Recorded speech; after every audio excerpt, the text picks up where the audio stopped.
میں یہ بات کھلے عام کہتی ہوں کہ جو نقصان نہیں اٹھا سکتا اسے کبھی فائدہ نہیں ہوتا۔ ہم نے بڑے برسوں سے، پچھلے بہت سالوں سے یہ ثابت کرنے کی کوشش کی ہے کہ ایک کاغذ کا ٹکڑا جسے آپ ڈگری کہتے ہیں وہ زیادہ اہم ہوتا ہے، اور اس کے لیے ہم نے نصاب تعلیم کو بھی، آپ دیکھیں نا، اگر مجھے انگریزی کا لفظ بولنے کی اجازت دیں، ملٹیپل چوائسز، کوئز، نہیں، یہ ہم طوطے تو نہیں پڑھاتے، ہم حساس ذہین انسانوں کو پڑھاتے ہیں اور ان کے حس اور ان کی ذہن سے کام نہیں لیتے۔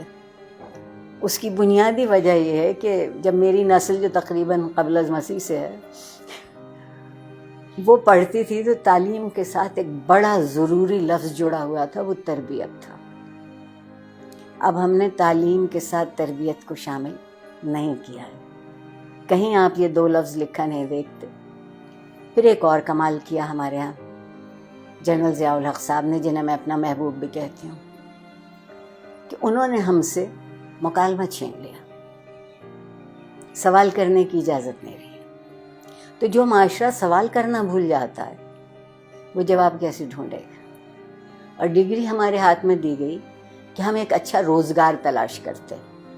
میں کہتے کہتے مر جاؤں گی کہ زندگی کو روزگار چاہیے ہوتا ہے، روزگار کو زندگی نہیں چاہیے ہوتی۔ ہم کندھوں کا بوجھ بڑھا رہے ہیں، ہم ذہن کو وسیع نہیں کر رہے، کشادہ نہیں کر رہے۔ استاد کو اجازت نہیں ہے کہ جو کتاب اس کے ہاتھ میں ہے اس کے علاوہ وہ کچھ کہہ سکے کہ کہیں اور سے پڑھو۔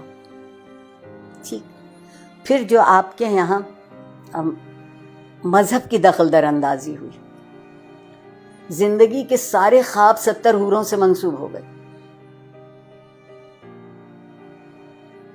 70 حوروں سے منسوب ہو گئے۔ آپ کہتی ہیں کہ جستجو کی ضرورت ہے، آپ کے وزیر اعظم کہتے ہیں کہ سکون تو قبر میں ملے گا، تو جو اس سکون کی تلاش میں وہ جستجو کیوں کرے گا؟ بیٹھے بیٹھے انتظار کرے گا۔ ہمارے یہاں پیمانے بدلتے ہیں، ہمارے یہاں معیار بدلتے ہیں، اور جس معاشرے میں انصاف نہیں ہوتا وقت کی مصلحت ہوتی ہے، اور جس معاشرے میں ہر کوئی ریاست کا شہری نہیں ہوتا اور اس کے حق برابر نہیں ہوتے کیونکہ اس کا رنگ یا اس کی نسل یا اس کا عقیدہ یا اس کی زبان ہم سے الگ ہے، تو آپ بتائیے وہاں لوگ ڈھنگ کی زندگی کیسے گزاریں گے؟ اور سوشل میڈیا اگر آپ مجھ سے پوچھیں تو بندر کے ہاتھ ادرک آئی ہے، جس کو یہ معلوم نہیں کہ اسی کو کتنا مثبت طریقے سے، اسی سے تربیت ہو سکتی ہے، اسی ٹول کو استعمال کیا جا سکتا ہے، اسی آلے کو ان کی طالب علموں کی بہتری کے لیے، مگر اس کی بجائے آپ وہاں دیکھیے تو کیا ہو رہا ہے۔ جب میں پل بڑھ رہی تھی اس زمانے میں ڈائری لکھنے کا رواج تھا، اور ڈائری اس قدر خفیہ چیز ہوتی تھی کہ جتنے اب نیب بینک اکاؤنٹ بھی نہیں تلاش کر سکتی۔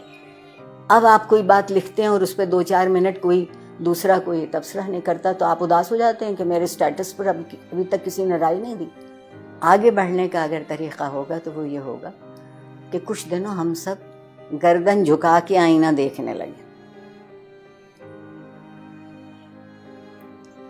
گردن جھکا کے آئینہ دیکھیں گے تو ہماری سمجھ میں اپنا آپ آئے گا۔ میں اگر اپنے آپ کو پہچان لوں، مجھے معلوم ہو جائے کہ یہ میری مثبت صورتحال ہے، یہ منفی ہے، آئیے مثبت کو بڑھا لیتے ہیں، منفی کو چھوڑ دیتے ہیں۔